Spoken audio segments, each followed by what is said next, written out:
Ben, do you want to make a comment? And then there's Jose after that. Yes, I'm Bengt Wiberg from Sweden, founder of EUforsnus and also inventor of a new pouch technology. I think Flora said something which is extremely important. She mentioned regulation.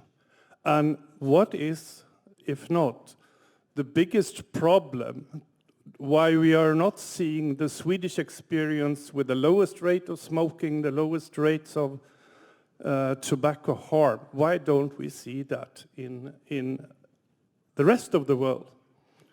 I think because of total lack of regulation, it is a deterrent for the industry to launch safer products if there's no regulation.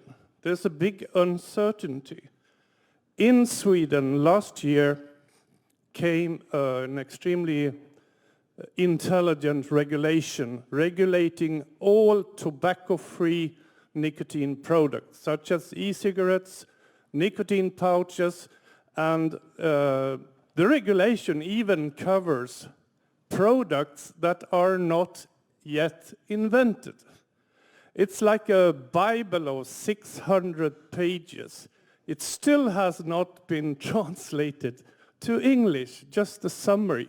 So my suggestion to the panel, can we, by exporting, sort of say, the very comprehensive Swedish regulations to other countries, instead of every country inventing the wheel, so to say, again?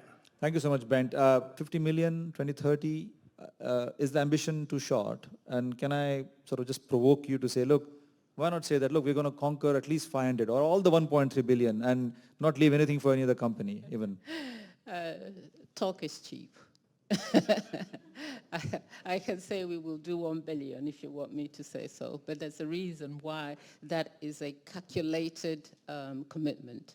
But obviously, it could be more. And if we did 50 and the rest of the industry and the sector did 25, you are almost there.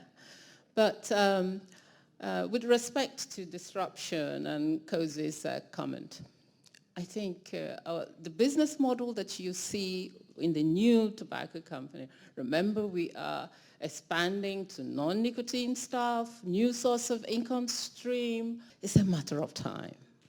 It's a matter of time. I don't think you'll expect that you can shut the door of a cigarette factory today and just because you have 20 million users on this side. That is why it's a transition. It's a journey. If you look at the oil company, that's what they're doing. It's no different. But more importantly, though, I pick up on the stuff that you said, Mr. Snooze. Yes. So you say, how can we, the Swedish model or the Swedish experience is something that you brought out that I think we have a perfect opportunity in November during COP to showcase that to the LMC countries and to ask them to look at and explore how that could be replicated. I think it's a perfect point that you bring, and I do hope that we utilize that opportunity on a global platform to talk more about how we offer the opportunity for every smoker, if they wish to transfer to something safer for them to use.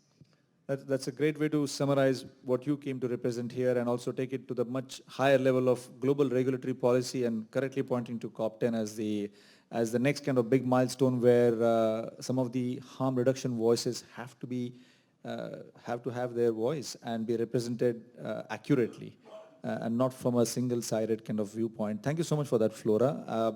And thanks, of course, to Joseph and Atul for being such a bringing such variety of inputs, but also depth of knowledge.